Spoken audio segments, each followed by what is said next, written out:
अगर आप लोगों को क्वेश्चन है तो प्लीज, वरना तो फिर रिफ्रेशमेंट आपने एक और आप कि गुस्सा जो है वो एक ब्लेसिंग ही है। मतलब वो एक जो है ना, गुस्सा हराम है। जैसे कहते हैं कि गुस्सा, मतलब कहते क्या है कि ये हमारे इस्लाम में गुस्सा हराम है, पर उसको आपने जब कहा कि ये ब्लेसिंग है, आखिर में फिर वो कहा करता है कि सही कि जो वो हजरत यशवा और हजरत कासिम के साथ में जो गुस्सा, वो तो चले ठीक है, लेकिन हम इस वक्त जिंदगी जिस तरह गुजार रहे हैं उसमें कैसे गुस्सा करते हैं, इसके ऊपर और वो करे। मैं बताती आपको गुस्सा है, आप नहीं आता गुस्सा ना, मतलब मैं तो उसके जनाब गुस्से के खिलाफ मतलब गुस्सा ब्लेसिंग है, ठीक है। देखिए है तो नेचर में ना, नेचर में है, ठीक है। हाँ, ये नहीं है कि आपको, जी बिल्कुल। तो एक तो ये कि मुझे लगता है कि क्यों ब्लेसिंग है कि जितना ज्यादा फिर आप डीप अंडरस्टैंडिंग करते हैं ना उसको सॉल्व करने में, आप उतना खुदा से करीब होते हैं। जब आपके थिंकिंग पैटर्न्स चेंज होते हैं ना, और जब आप हर जगह से सरेंडर करते हैं और आप कहते हैं कि अच्छा ये सिचुएशन डील नहीं हो रही, तो आप क्या करते हैं, अल्टीमेटली खुदा के ऊपर छोड़ते हैं। तो कोई भी ये जब मासूम से पूछा भी गया था कि इम्तिहान और आजमाइश में, इम्तिहान आजमाइश या अजाब, इन दो में फर्क कैसे करें, तफरीक कैसे करें, तो उन्होंने कहा कि इसलिए कि आपको पता चल जाएगा कि अगर वो इम्तिहान है तो खुदा से करीब करेगी, और अगर अजाब है तो खुदा से दूर करेगा। ठीक, तो ये अगर मेरा और आपका गुस्सा इस तरह से प्रोडक्टिव बन रहा है कि मेरी और आपके अंदर इंप्रूवमेंट आ रही है, या हम खुदा से करीब हो रहे हैं, तो why not, it's a blessing कि अगर आप अपनी तस्लीह की तरफ जा रहे हैं, आप अपने आप को अपलिफ्ट कर रहे हैं, प्रोग्रेस कर रहे हैं, और अपने आप को बेहतरी की तरफ लेकर जाएंगे उससे, और उसको कन्वर्ट करेंगे पॉजिटिविटी की तरफ, तो यकीनन ये एक ब्लेसिंग भी हो सकती है। अगर आप ऐड कर रहे हैं इसमें, मैंने बंद कर दिया। गुस्सा बेसिकली देखिए, गुस्सा जैसा सहर ने भी कहा, मैं भी कहूंगी कि ब्लेसिंग है। आपको अगर किसी गलत बात पे गुस्सा ना आए, आपकी सेल्फ रिस्पेक्ट नहीं बनेगी, नहीं होगी। किसी में सेल्फ रिस्पेक्ट होती है तो उसको गलत बात पे गुस्सा आता है। बिल्कुल गलत लगती है बात। इसका मतलब है कहीं ना कहीं ब्लेसिंग इस तरह से है कि ये आपकी कहीं ना कहीं डिग्निटी को शो करता है, गैरत, ओके, आपकी गैरत को शो करता है कि आपको गलत चीज पे गुस्सा आ रहा है। इसका मतलब है कि आपकी कोई सेल्फ एस्टीम है, आपकी कोई ना कोई पर्सनालिटी है कि आपको कोई ना कोई बुरी चीज पे कुछ ना कुछ एक्सप्रेशन आ रहा है। जिन लोगों को एक्सप्रेशन नहीं आता गलत चीज पे, हम उनको क्या कहते हैं? इस शख्स में कोई डिग्निटी मतलब इसके अंदर नहीं है, वो इज्जत नफ्स, हाँ, इज्जत नफ्स नहीं है। ठीक हो गया?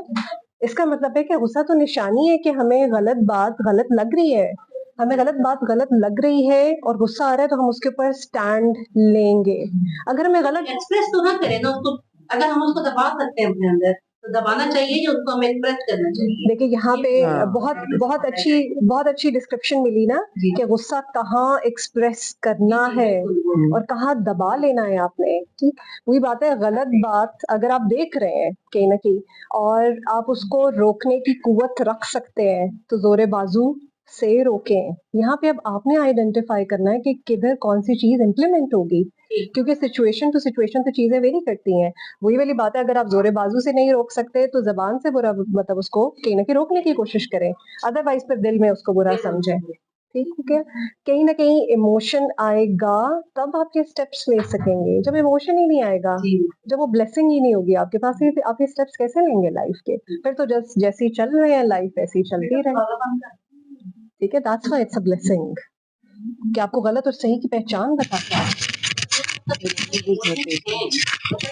याद रखिएगा, एक दफा मैं ना रिकॉर्डिंग से ले आई थी घर। ये देखना चाहिए कि हम गुस्सा नहीं उस वक्त इजहार जरूरी है, या अगर आप इजहार कर देंगे हो सकता है सिचुएशन ज्यादा खराब हो जाए। अगर अभी इजहार नहीं करना, फिर कब इजहार करना है और कब उसको मॉडिफाई करके मैनेज करना है आगे।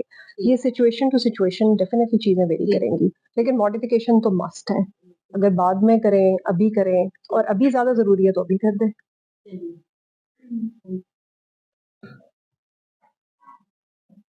मोस्टली बच्चों के साथ ये होता है कि इंसान ने कहा कि अगर मैं गुस्सा आता तो मैं इवैक्यूएट करना चाहिए ना, नहीं करना चाहिए।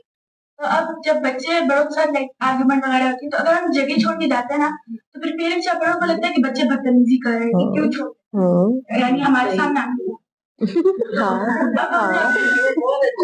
अच्छा देखो बेटे, मैंने जब ये टेक्निक बताई थी, मैंने क्या कहा था कि पहले से डिस्कस करके रखें कि I want to manage my anger, and if you will be angry on me, or if I will see myself that I'm getting angry onto you, I will leave from that place without saying anything.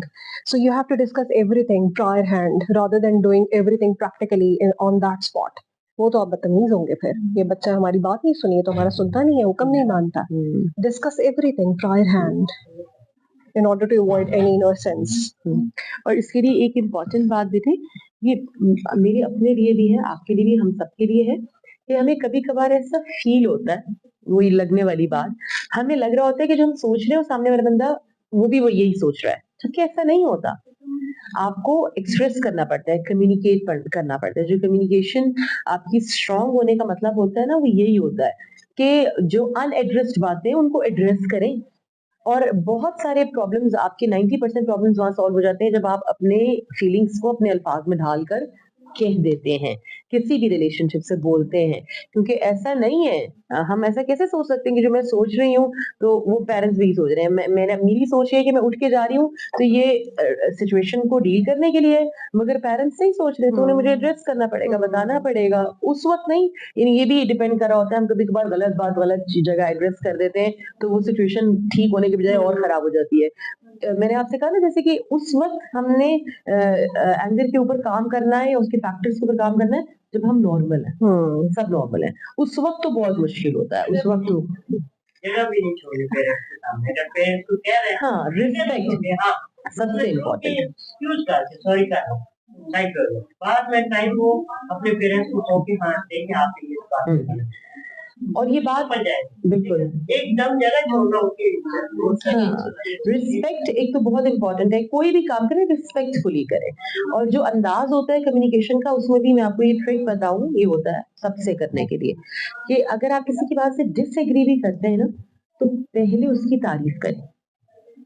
पहले उसे कहें कि जो आप सोच रहे हैं वो अच्छा है, वो लेकिन और बेहतरीन हो सकता है अगर ऐसे हो जाए. ठीक है, तो पहले 2-4 जुमले तारीफ में बोले कि आप बहुत ख्याल रखते हैं मेरा, आपको मेरी भलाई के लिए आप चाहते हैं कि हर चीज हो, लेकिन मैं कहीं थोड़ा सा डिस्टर्ब होती हूँ इस रवैये से.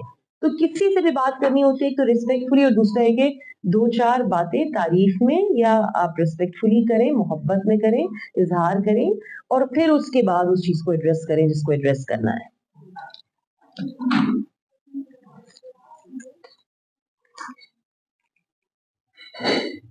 दादरा की तेज इस्लामी के लिए बुलंद सलावत. दोनों जाकिरीन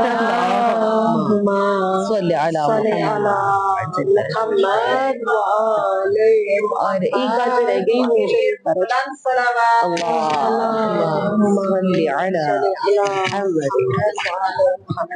मुझे बच्ची ने कहा था जब तक चाय भी लग रही है, मैंने कहा मैं जरा एक ले लूं, कि आप सुपर जो बैड वर्ड्स हैं उसको आप गुड में कन्वर्ट करें ना, तो ये कैसे होता है.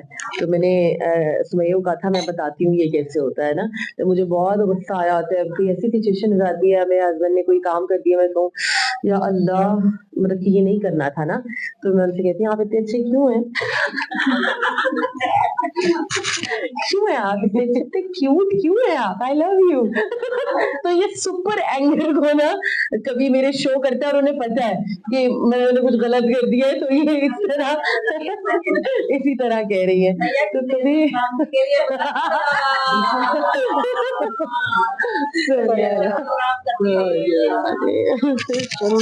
How much money? Thank you.